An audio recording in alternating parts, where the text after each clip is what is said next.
Let's talk about some ground rules for control. It's really important that you understand the ins and the outs, and we really set you up for success.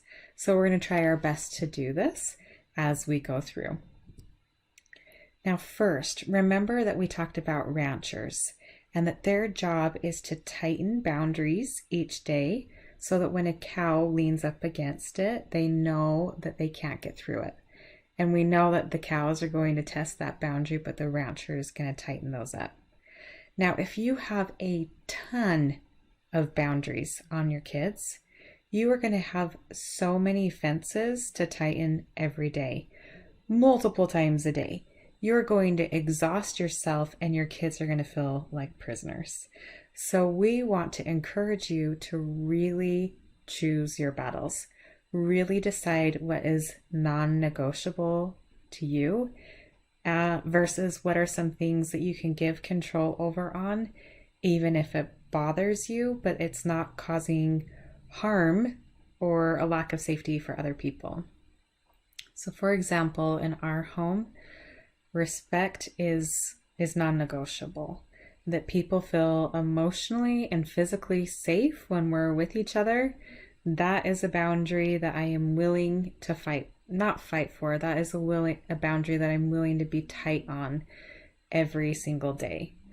Now, whether or not my kids brush their teeth, I've had to kind of let go of that one.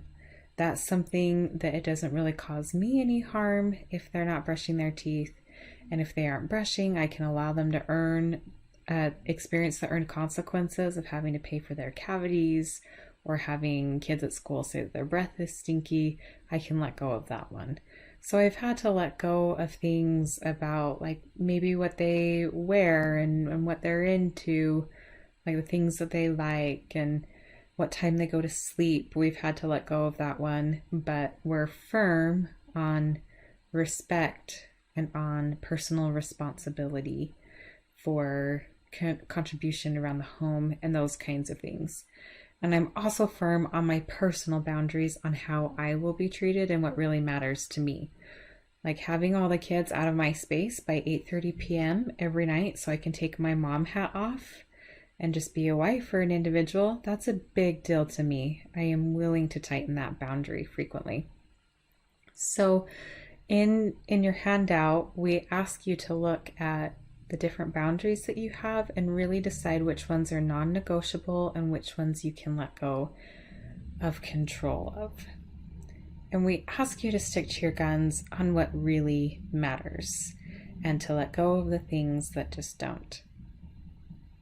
Next, this is so critical to remember.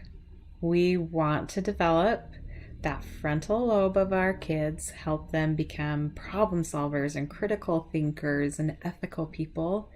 And the way that we do that, like I mentioned, is by giving that part of the brain lots of exercise.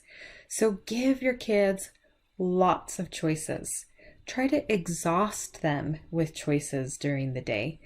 And I'm going to give you a lot of examples that are little kid examples, but we can do this with older kids too. It just takes a little bit more creativity. So I have a 6-year-old, and when she comes in, I can say, do you want to get dressed for school now or after breakfast? And then we go to, the kitchen. Do you want cold cereal or hot cereal? Do you want the blue bowl or the red bowl? Do you want to sit at this stool or do you want to sit at this stool? Do you want me to brush your hair? Do you want to brush your hair? Do you want to ride on the scooter or ride on your bike? So you can hear in that I'm just giving lots and lots of choices. And I can do similar things with my older kids, but I'm not necessarily going to ask them what color of bowl they want. But I may ask, do you want hot cereal or cold cereal? Do you want to get dressed now or later? Things like that. So finding lots of ways to give your kids a lot of choices. Help them exercise that part of the brain. And for our more willful kids, this is going to help satisfy that thirst that they have to be the boss of their life. And it's going to make it so that when you need to have some control, they're going to be more open to that. So you're wanting to wear them out with choices.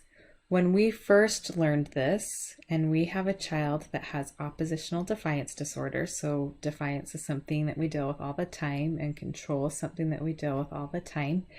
But when we first learned this, when we were working with Janet, we went home and we started to practice.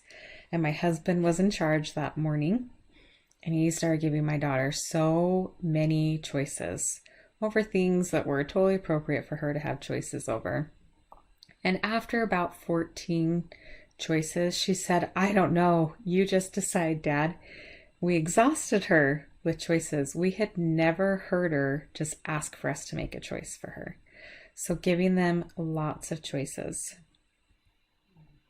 Now, it's important when we're giving them lots of choices to make it clear that that's what you're doing. Make it clear that they're choosing, that this is an opportunity for them to get to be the boss. And so we'll say, there's this choice or this choice, you decide, or you choose, or it's your decision, or it's your choice, or you're in charge of that one. So just something there at the end that makes it clear that they get to choose. So here's a couple of examples. When your kid comes to you with a problem, you can say, "Hey, that seems like a challenge. What are some things you can do? Let me know if you want some ideas." So we're not jumping in with advice or with invalidation, telling them that they should do this or that, or that they should feel this or that. Instead, we're turning that control over to them and giving them the opportunity to think. So what are some things you can do? And then we can be there as a resource if they're interested in some ideas. One of the cool things about control, and this is a good time to talk about this, is that if we are honoring our kids' boundaries and we aren't crossing in and giving unsolicited advice or trying to tell them what they should do or what they should be like, they are going to be more prone to come to us for ideas, because they know that we aren't trying to control them. They know that we honor their boundaries. They know that they are loved and warm, in that warm connection that we talked about in the W of the Wiser program. And so if you want your kids coming to you for advice, really honor these boundaries and don't try to control them or have your love conditional on what they decide to do. And this will really help them come to you for guidance. Next example is, would you like to do blank or blank? You choose. And I gave you lots of examples of that earlier. Now this is another one that I'm so grateful I learned to do, is to say what I'm going to do and then just ask in a non-judgmental tone of voice, "I wonder what you're going to do." So this was an issue with us during the winter. If we asked my daughter to put on a coat and boots, she wouldn't wear them. In preschool, she walked through the snow from the car up to the preschool without any shoes on.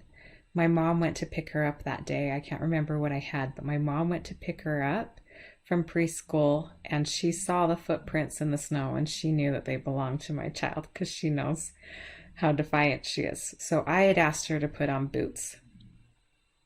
She felt me grabbing her steering wheel. She wanted to prove to me that she was in control, and so she refused to put on shoes. Now, we had already cleared with her preschool teachers if it was okay for her to not have shoes at school, and they said yes. So anyway, but I had to start saying, "Gall, it's really cold and it's snowing. I'm going to wear my coat and boots in the snow so that I feel warm. I wonder what you're going to do."